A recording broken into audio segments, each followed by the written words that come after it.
Un cordial saludo a todos los oyentes de Radio María.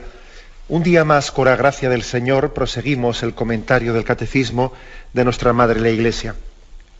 Comenzamos hoy un apartado nuevo. Estamos explicando el cuarto mandamiento: honra a tu padre y a tu madre. Y el apartado nuevo que empezamos dentro de la explicación de este mandamiento es el que tiene por título la familia y el reino de Dios. Son 2 puntos. El primero de ellos es el 2232, que vamos a leer, y bueno, lo leemos en 2 partes. Dice así: los vínculos familiares, aunque son muy importantes, no son absolutos. A la par que el hijo crece hacia una madurez y autonomías humanas y espirituales, la vocación singular que viene de Dios se afirma con más claridad y fuerza. Lo seguiremos leyendo, pero esta es la afirmación de partida. El punto de partida es el afirmar. Fíjate que la Iglesia le da importancia a la familia. Fíjate que hoy en día yo creo que la Iglesia es la gran valedora de la familia. Me parece a mí que no hay ninguna otra institución que insista tanto en cuidar de la familia, ayudarla, salir en su socorro. Bueno, pero siendo así que la Iglesia es la gran valedora de la familia, al mismo tiempo decimos, mira, los vínculos familiares son muy importantes, pero no son absolutos. También hay que decir esto. Que absoluto solo es Dios. Este es un matiz importante, que no niega todo lo anterior, no niega todo el énfasis que hemos puesto en el cuidado de las relaciones entre padres e hijos, hijos y padres, la importancia de la comunión en el seno de la familia. Decíamos que los vínculos de la familia son imagen, son un signo de un eco, ¿no? Un eco en la tierra de la comunión y el vínculo entre el Padre y el Hijo y el Espíritu Santo. La familia, las relaciones familiares están hechas a imagen y semejanza de la relación de la familia trinitaria. Fíjate si hemos puesto un ideal alto, Hemos puesto un ideal muy alto. Bueno, pues aún así decimos, los vínculos familiares son muy importantes, pero no son absolutos. Y bueno, y sabemos también que en los evangelios, luego tendremos ocasión de verlo con detenimiento, pero hay textos, pues varios textos, ¿no? Como el de Mateo 10, el que ama a su padre o a su madre más que a mí no es digno de mí, el que ama a su hijo o a su hija más que a mí no es digno de mí, y además no son textos aislados, sino que tienen sus textos paralelos. Por ejemplo, el de Lucas 14, 26, 27, etcétera. Es decir, bueno, existen, por lo tanto, en muchos lugares del Evangelio, textos que nos hablan con mucha claridad de que absoluto solo hay Dios. Solo es Dios mismo. Por ejemplo, estoy leyendo, voy a leer el de Lucas 14, 26, 27. Si alguno viene donde mí, incluso dice, no odia a su padre o a su madre o a sus hijos, a sus hermanos, y hasta su propia vida, no puede ser discípulo mío. Está claro que la palabra no odia a su padre o a su hijo es una palabra metafórica, ¿no? En el sentido bíblico, en el sentido de ser capaz de renunciar.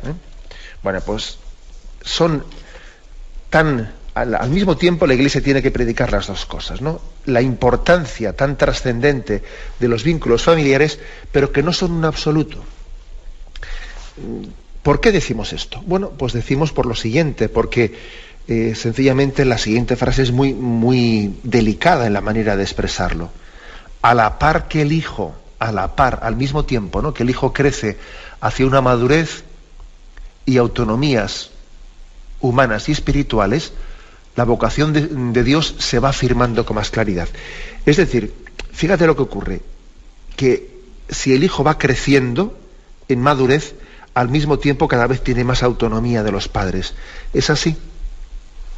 Esto forma parte, ¿no?, de la forma en la que Dios ha querido que vayamos madurando. A mayor madurez, bueno, pues más autonomía. Pero no más autonomía para hacer yo lo que me dé la gana, no, sino una autonomía que supone autonomía de los padres para poder yo tener la singularidad en el plan que Dios quiere para mí. O sea, es una frase esta del catecismo muy matizada, ¿eh? La vuelvo a leer. A la par que el hijo crece hacia una madurez y autonomía humanas y espirituales, la vocación singular que viene de Dios se afirma con más claridad y fuerza. Lo lógico, por lo tanto, lo lógico en el plan de Dios, de un hijo que va camino de santidad, que cada vez sea más maduro y cada vez sea, por lo tanto, más autónomo de sus padres. Y ser más autónomo de sus padres no es para hacer un proyecto suyo, ¿no?, al margen de, no, sino para descubrir el plan de Dios para él, ese plan singular que Dios tiene para él y entregarse a él, ¿no? Bueno, pues esto es importante que lo integremos y lo asumamos, ¿no? Porque podemos decir que aquí existe pues un misterio, y el misterio es que en nuestros vínculos carnales, pues nuestra relación de filiación va de más a menos. O sea, un niño recién nacido tiene un grado de dependencia con sus padres pues pleno y total, ¿no? Necesita de ellos cada poquito tiempo para mamar, para etcétera. Pues así, ¿no? El grado de dependencia del vínculo de la paternidad y maternidad es total, ¿no?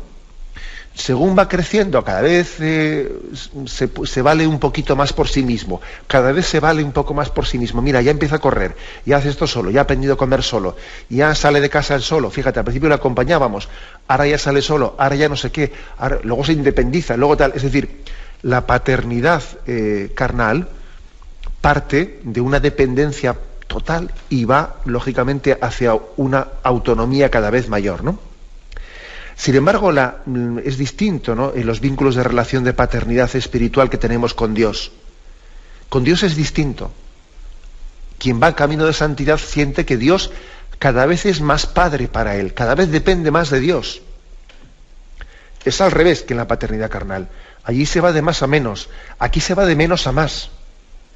En tu relación con Dios, quien va avanzando en la vida espiritual, cada vez se da cuenta, con más firmeza, con más fuerza, de que está totalmente en manos de Dios, de que es Dios quien dirige su vida, de que es Dios quien le mueve. Cuando es joven, igual vive un poco inconsciente, pero a la medida que va madurando espiritualmente, se da cuenta de que en Él vivimos, nos movemos y existimos. En esa concepción de filiación espiritual, de filiación divina que tenemos, vamos de menos a más, no de más a menos. Bueno, esto tiene implicaciones importantes para la espiritualidad de los padres. Si me permitís, me fijo en un texto que yo creo que, aunque es evidente que no está escrito en la Sagrada Escritura para pensar en los padres, pero que yo a veces lo he pensado y digo, también en San Juan Bautista, creo que los padres tenéis un reflejo hermoso de lo que se os pide, del gran sacrificio de desprendimiento que se os pide, ¿no? Me refiero a aquella frase que San Juan Bautista pronuncia, ¿no?, al haber conocido a Jesucristo. Dice, esta es pues mi alegría, está en Juan 3:30, esta es pues mi alegría, que ha alcanzado su plenitud, lo dice por Jesucristo. Es preciso que Él crezca y que yo disminuya. El que viene de arriba está por encima de todos. El que es de la tierra es de la tierra y habla de la tierra. El que viene del cielo da testimonio de lo que ha visto y oído. Pero digo que es hermoso aplicar también, ¿no?, esa conciencia que tuvo Juan Bautista de que él había sido el precursor, el que había venido a preparar el camino, ¿no?, el que había venido a preparar la llegada del Mesías, y que por lo tanto, llegado el momento de que ese Mesías se hace presente, se manifiesta, cuando él va alcanzando su plenitud, a Juan Bautista le toca ir desapareciendo poco a poco y luego ya plenamente, ¿no?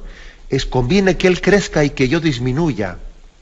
En ese conviene que él crezca y que yo disminuya hay una espiritualidad perfectamente aplicable a los padres.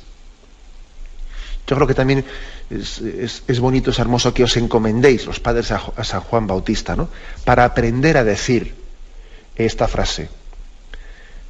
Esta es pues mi alegría. Mi alegría es que Jesús ha alcanzado su plenitud. Es mi alegría, yo ahora no me siento triste. Ay, ahora fíjate, ahora quedo yo un segundo, yo era el precursor, yo era el que anunciaba que iba a llegar, claro, ahora ha llegado y ahora ya me quedo sin qué hacer, ¿no? ahora me quedo ya con los brazos cruzados, fíjate, pues ahora ya he perdido mi razón de ser. No, no, me alegro de que haya llegado. Ahora ha llegado el momento en que yo me voy ocultando. Conviene que él crezca y que yo disminuya. Esto forma parte, ¿no?, de la espiritualidad de los padres y es importante que nos examinemos en torno a ello. A ver si somos capaces de pronunciar esta frase: conviene que él crezca y que yo disminuya, y la afirmamos pues sin resistencias interiores, sin celos, sin tristezas, no, sino que es así, y además abrazarlo gozosamente, ¿no? Porque tenemos un hombre viejo también, ¿no? También, a pesar de tantos sacrificios que se han hecho por los hijos y de tanto como se ha sufrido por ellos, convive en nosotros un hombre viejo pecador, ¿no?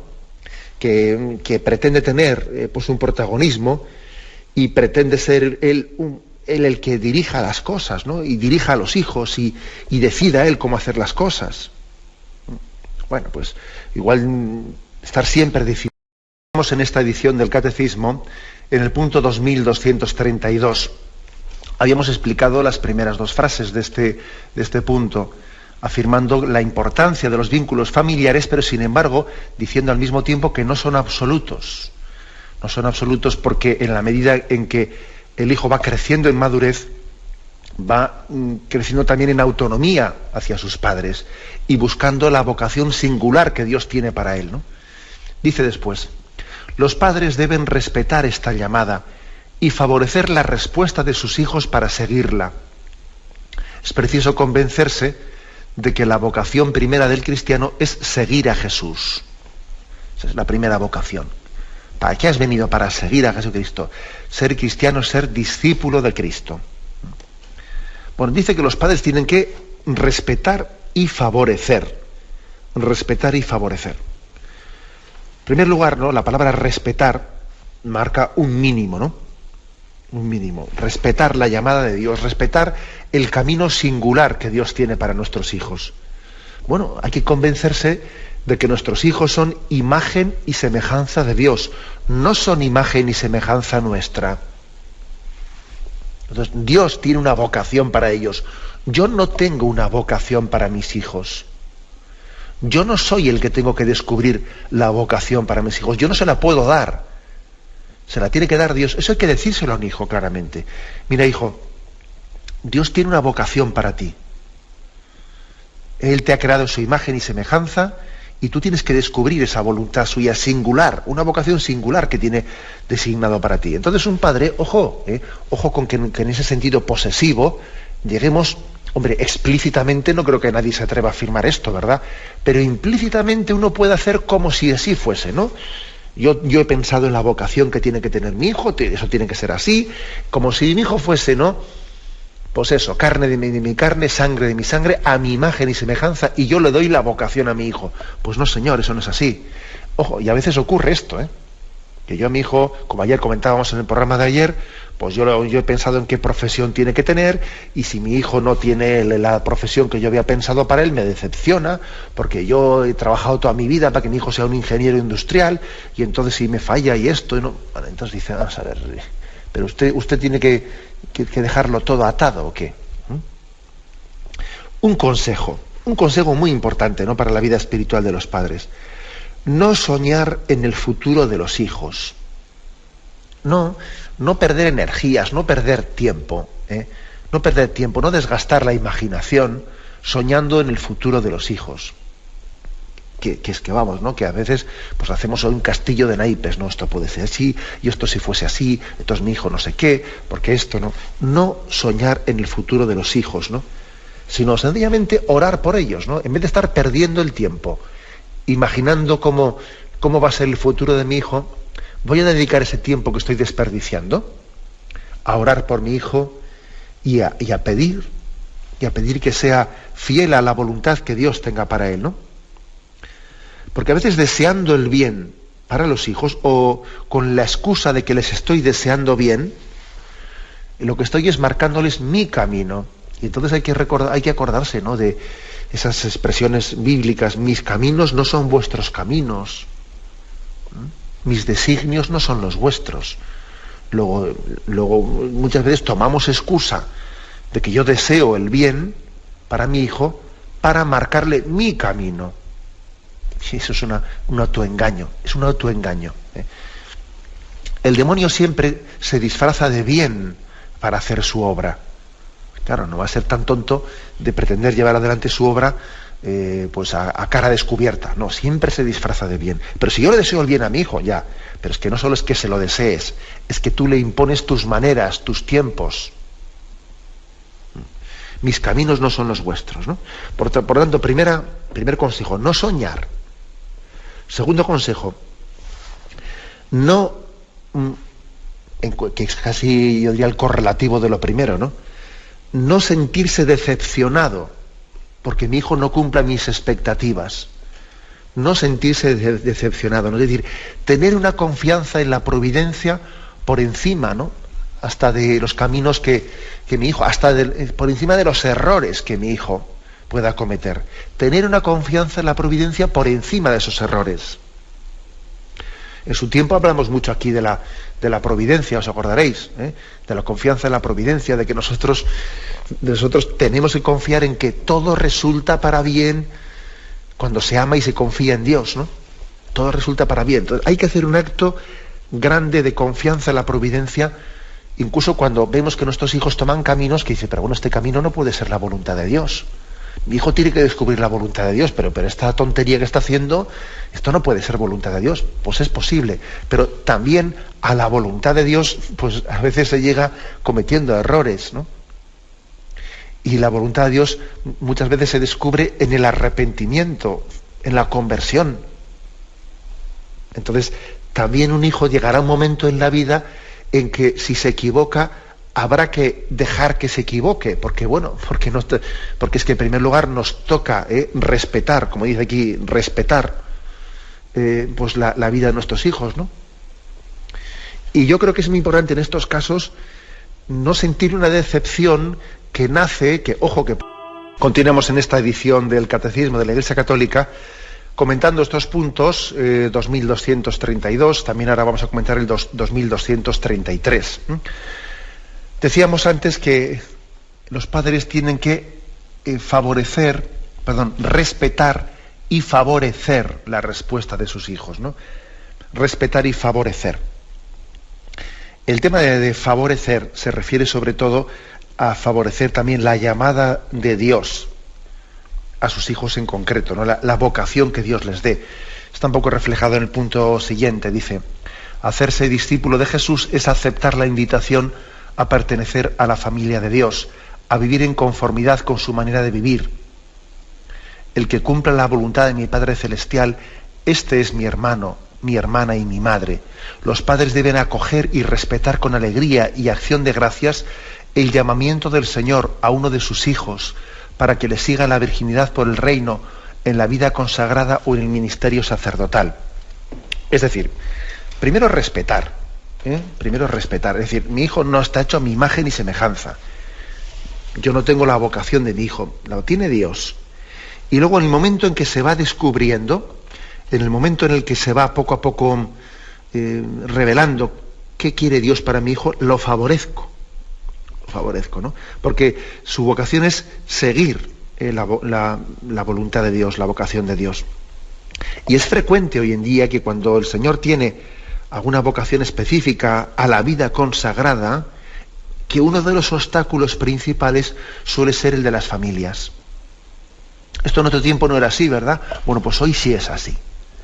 Hoy es así, que uno de los obstáculos principales, no siempre, ¿verdad? No siempre.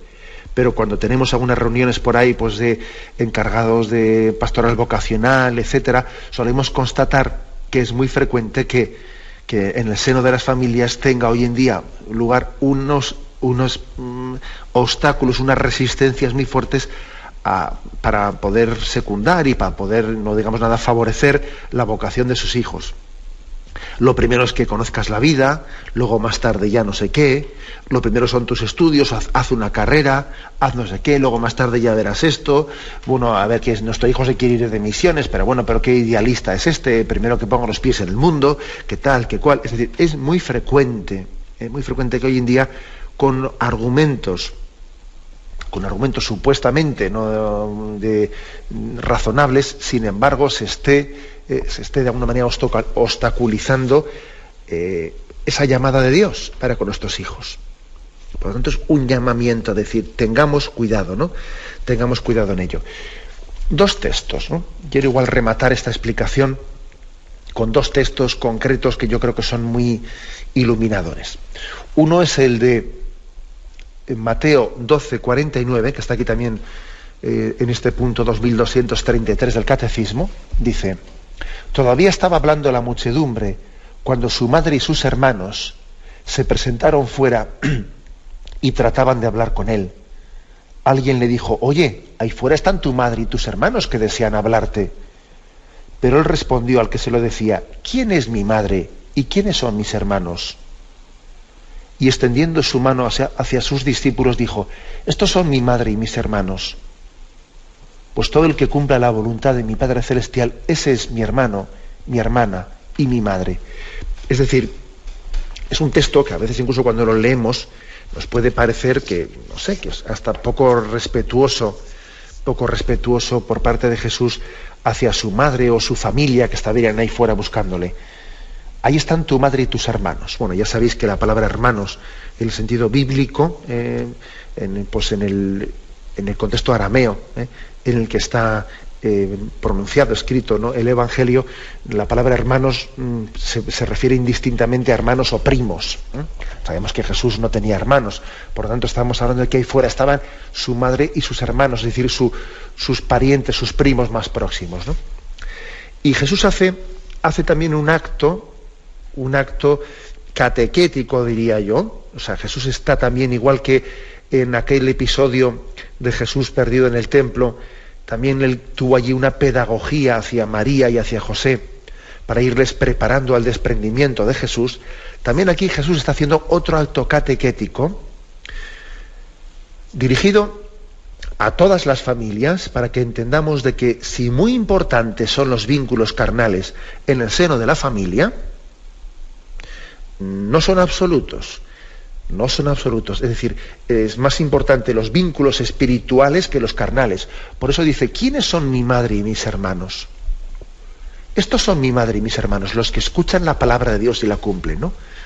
Es un texto evangélico que subraya que si importantes son los vínculos carnales que se establecen en la familia, todavía son superiores los vínculos espirituales que tienen que establecerse dentro de esa misma familia y en el seno de la Iglesia.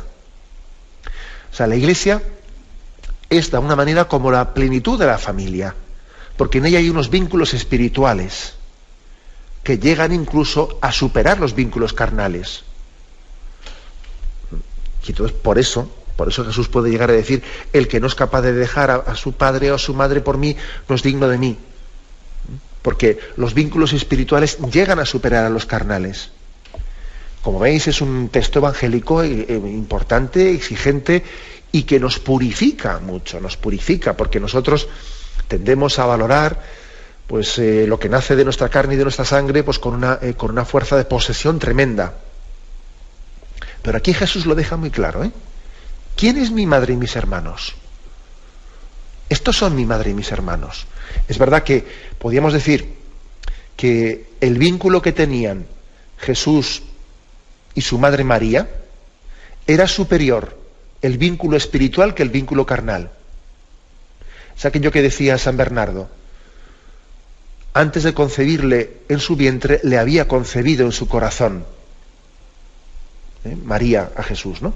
Antes de concebirle físicamente, le había concebido en su corazón. Es decir, cuando Jesús dice: ¿quiénes son mi madre y mis hermanos? Estos son los que escuchan la palabra de Dios y la cumplen. Hombre, la primera es María. María es la primera que escucha la palabra de Dios y la cumple, ¿no? Pero sin embargo Jesús ha querido hacer también, ¿no?, dirigir esta palabra profética para recordarnos a todos que los vínculos espirituales son superiores a los vínculos carnales. Y esto también hay que aplicarlo, pues por ejemplo, en este caso concreto que pone el Catecismo, aplicándolo a lo que se llama la llamada específica de Dios para cada uno de nosotros, ¿no?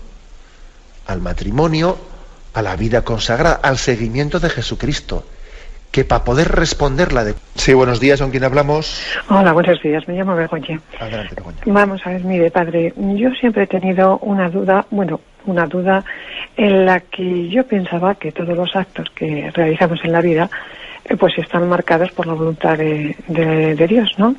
Entonces, hace cosa de unos 15, 20 días, un mes, acudí a la Eucaristía y el sacerdote dijo que no, que los actos que nosotros realizamos en la vida, que no, por ejemplo, pues cuando decimos que se nos ha muerto un familiar y decimos, ¿por qué me has tenido que mandar esto, Dios mío?, ¿no?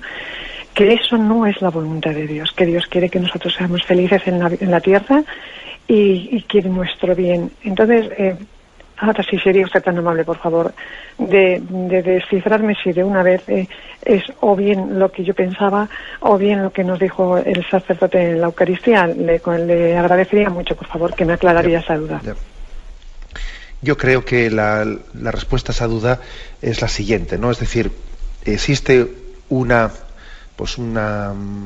matización o distinción que se ha hecho tradicionalmente pues en la historia de la teología, pero que yo creo que es importante. Es decir, no es lo mismo una voluntad directa, positiva, que una voluntad permisiva. Entonces, vamos a ver, Dios ha querido que usted tenga un accidente de coche, Él le ha enviado el accidente de coche. Pues bueno, pues es una cosa excesiva hablar en esos términos. No sería correcto hablar en esos términos. No, Dios no ha querido que yo tenga un accidente de coche. Ahora bien, Dios ha permitido que yo tenga un accidente de coche. Dios en su voluntad, Él ha permitido y ha integrado ese suceso en una voluntad salvífica para mí. Con lo cual podemos decir todo es voluntad de Dios. Todo es voluntad de Dios. Es más, eso en la Sagrada Escritura encontraríamos muchos textos que lo afirman. Especialmente el texto de San Pablo que dice: todo resulta para bien en aquellos que aman y confían en Dios, ¿no? Es decir, todo es providencial, todo forma parte de la providencia de Dios. Yo me imagino que a lo que el sacerdote se estaba refiriendo cuando dio aquella explicación es a que no podemos poner al mismo nivel el decir, que yo ayude a un pobre, yo si ayudo a un pobre es una voluntad directa de Dios, ¿no? Y sin embargo, si yo hago un mal, si yo cometo un pecado, estoy de alguna manera desobedeciendo a la voluntad de Dios, desobedezco a su voluntad. Pero sin embargo, incluso aunque yo haga un pecado y desobedezca a su voluntad, en este caso eso no puede ser voluntad de Dios, pero sin embargo, Dios también, que escribe derecho con líneas torcidas, Dios se puede servir de que yo meta la pata en la vida, incluso para a través de ahí luego llegar a abrirme los ojos. Por ejemplo, cuando el hijo pródigo se escapa de casa de su padre, aquello era voluntad de Dios. Hombre, estaba actuando contra la voluntad de Dios, estaba desobedeciendo a su hijo, a su padre.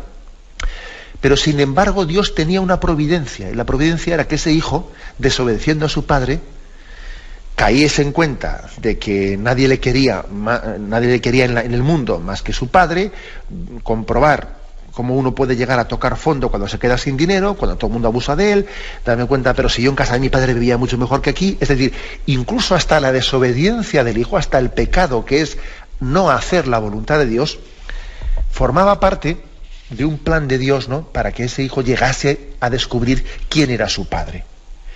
En resumen, pues que tenemos que confiar en la voluntad de Dios por encima de todo, porque hasta las gracias y desgracias, hasta los propios pecados, que son una desobediencia a la voluntad de Dios, ¿no?, también Dios se sirve de ellos para conducirnos a un plan salvífico. Espero haberle ayudado en su duda. Adelante, vamos a pasar a una siguiente llamada. Buenos días. Hola, buenos días. Buenos días. Me llamo Mari Carmen. Adelante, Mari Carmen. Mire, yo me he sentido muy identificada con el tema que usted ha hablado hoy, porque yo siempre quise ser religiosa y mi madre no me dejó. En casa no me dejaban y me hizo la vida muy insoportable. Con el tiempo me casé y bueno, al tiempo mi marido me abandonó y yo sigo sufriendo siempre por ese tema, porque yo siempre he amado a Dios muchísimo y la verdad que soy feliz con mis dos hijos, pero no dejo de sufrir. Yo voy a ejercicios o voy a un monasterio y me estoy una semana y disfruto muchísimo, pero siempre me queda el sufrimiento de de que no estoy realizando lo que realmente me gustaba. Era nada más que eso. Bueno, pues de acuerdo. Pues bueno, la verdad es que uniendo la llamada de usted a la llamada anterior, también podemos decir, bueno, pues evidentemente su madre esa manera que tuvo de sobreprotegerla o de impedir esa llamada de Dios a la vida religiosa, pues no obró bien, evidentemente, no obró correctamente. Ahora, usted también haga en este momento actual, ¿no? Haga esa lectura de confianza en la providencia y en los designios de la que hemos hablado en la llamada anterior. Incluso también, ¿no?, ese pecado de su madre, esa resistencia de su madre para favorecer la llamada de Dios para un hijo, incluso también eso está integrado en el plan de Dios, con lo cual usted, pues en el momento presente también en la aceptación, en ese acto de decir, acepto y confío, ¿no?, la historia de mi vida. O sea, Dios ahora mismo, ¿qué es lo que quiere? ¿Que usted ahora deje a sus hijos y busque una vida religiosa con la edad que tiene? Pues no. Dios lo que quiere ahora mismo de usted es que usted acepte la historia de su vida, acepte también las consecuencias de aquella resistencia a favorecer la voluntad de Dios y que viva y confíe, viva con intensidad el momento presente. También ha sido voluntad de Dios, ¿no?, de alguna manera, pues lo ocurrido en la vida, aunque haya sido a costa de resistirla, pero el momento presente es el que es, partimos de él y lo abrazamos y hacemos el acto de confianza en Dios, ¿no? Adelante, vamos a pasar a una siguiente llamada. Buenos días. Hola, buenos días. Sí. Le llamo desde Salamanca, soy Soledad. Adelante, Soledad. Yo quiero dar un testimonio porque yo tengo mi hija, la mayor, a los 17 años tenía su vocación de religiosa y su padre le decía que terminara sus estudios